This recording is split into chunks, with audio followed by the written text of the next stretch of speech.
Baiklah, pada video kali ini kita akan mempelajari tutorial pembuatan POC. Apakah itu POC? POC adalah pupuk organik cair. Untuk keterangan lebih lanjut, para sahabat bisa menyimak video ini.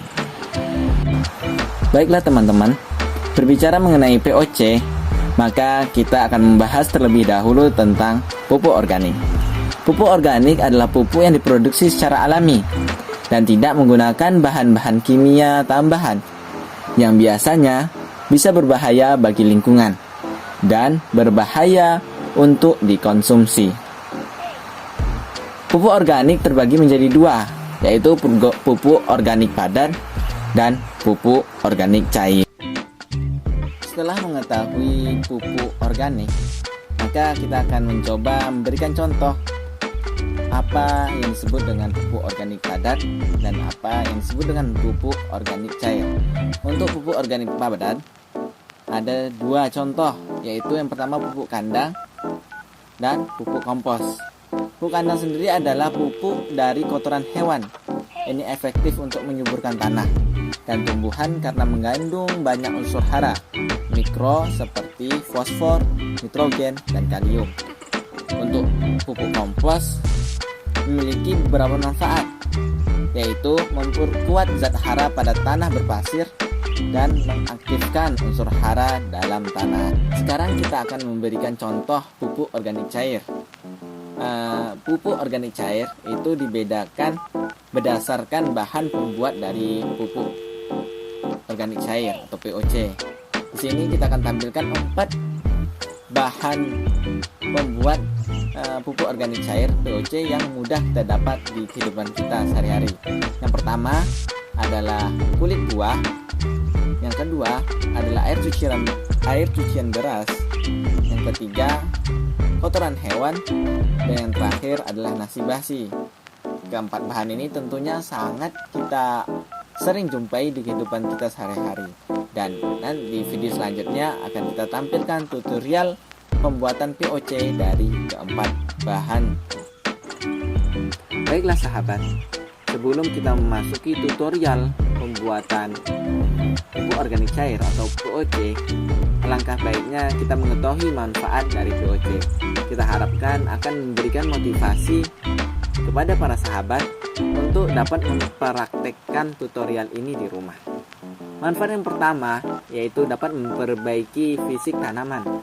Manfaat yang kedua, meningkatkan produktivitas tanaman seperti buah atau sayur atau umbi-umbian dan yang lain-lain.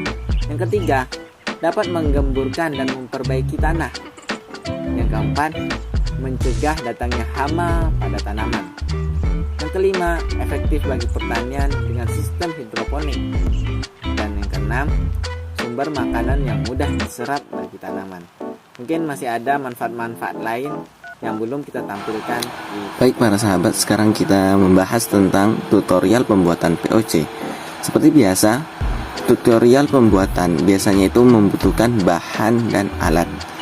Sedangkan alat-alat untuk pembuatan POC itu menyesuaikan dengan bahan dasar dari pembuatan POC itu sendiri. Kita akan membahas terlebih dahulu terhadap bahan-bahan utama yang digunakan untuk pembuatan POC. Yang pertama ada EM4. EM4 pertanian merupakan bakteri fermentasi dari senyawa organik tanah. Molase atau air gula bahan yang kedua sebagai sumber energi atau makanan bagi bakteri. Pada tahap awal proses fermentasi diperlukan molase atau tetes tebu. Ketiga, bahan dasar POC. Ini bisa disebut dengan air beras. Bisa berupa nasi basi, kotoran hewan, dan kulit buah.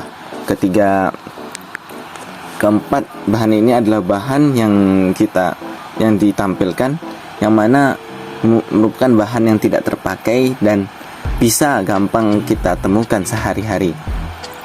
Untuk M4 sendiri, beginilah gambarnya, dan produk ini bisa didapatkan di toko pertanian dan harganya mulai kurang lebih 20.000.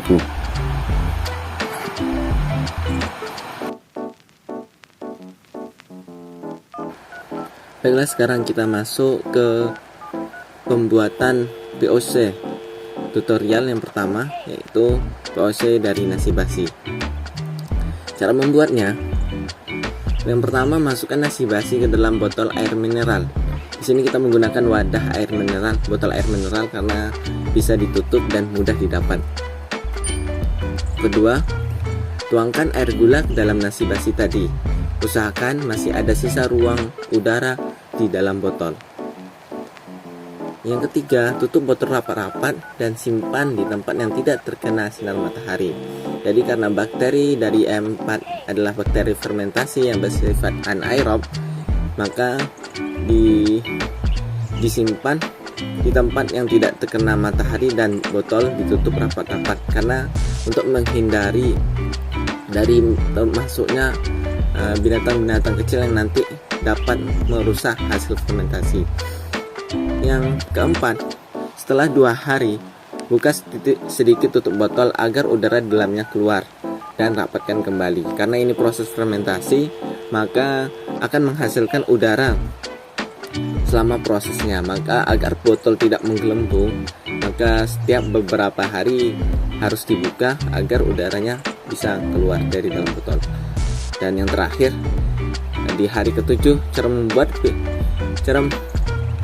membuat pupuk organik cair ini sudah selesai dan POC dari nasi basi bisa sudah dipanen. Nah, ini merupakan tutorial mudah untuk membuat POC dari nasi basi dan waktunya cukup singkat, yaitu cuma 7 hari.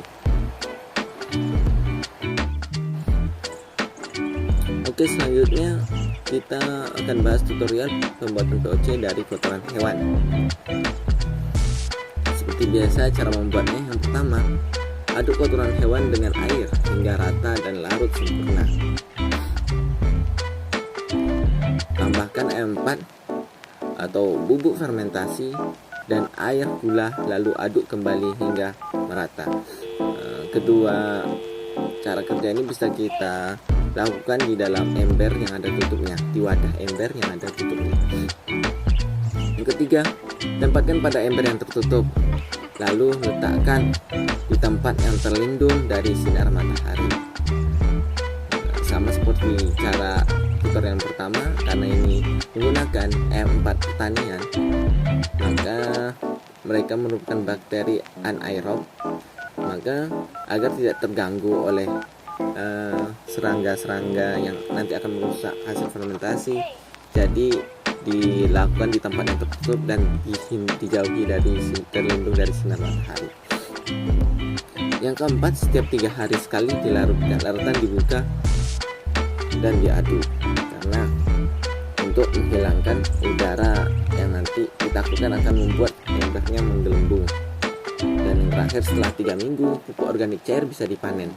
Endapannya dapat digunakan sebagai pupuk organik padat.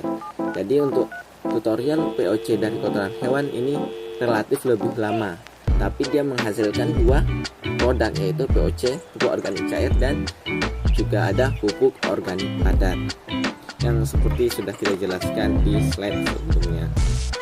Oke, sekarang kita masuk ke tutorial pembuatan POC yang ketiga, yaitu dari air cucian beras. Cara membuatnya, larutkan gula pasir dengan sedikit air cucian beras. Yang kedua, masukkan larutan ke dalam botol air mineral. Yang ketiga, tambahkan sisa air cucian beras dan E4.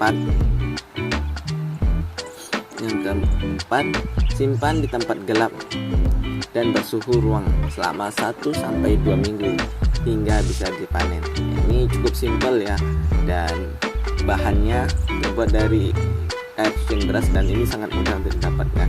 Untuk waktu pembuatannya juga relatif singkat, hampir sama dengan nasi basi, yaitu selama 1-2 minggu hingga bisa dipanen. Jadi kita masuk ke tutorial pembuatan POC yang terakhir, yaitu yang keempat, yaitu POC dari kulit buah-buahan.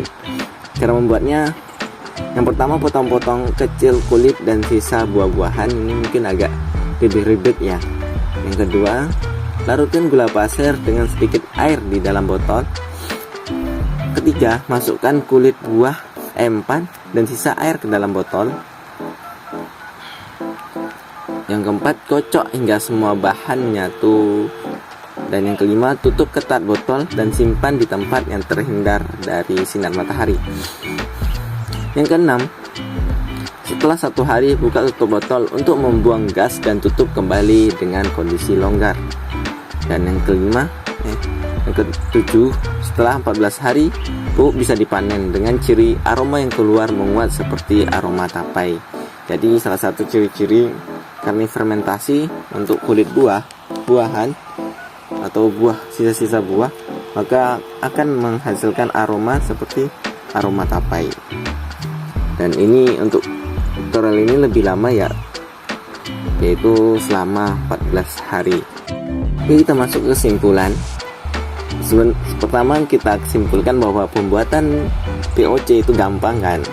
Yang kedua, inti bahan yang diperlukan adalah E4, air gula, dan bahan pembuat POC. Kemudian semuanya dicampur agar terjadi fermentasi dalam wadah yang tertutup. Dan perlu diingat, untuk tutupnya rutin dibuka agar udara hasil fermentasi bisa keluar. Setelah menunggu beberapa hari, POC sudah bisa dipanen.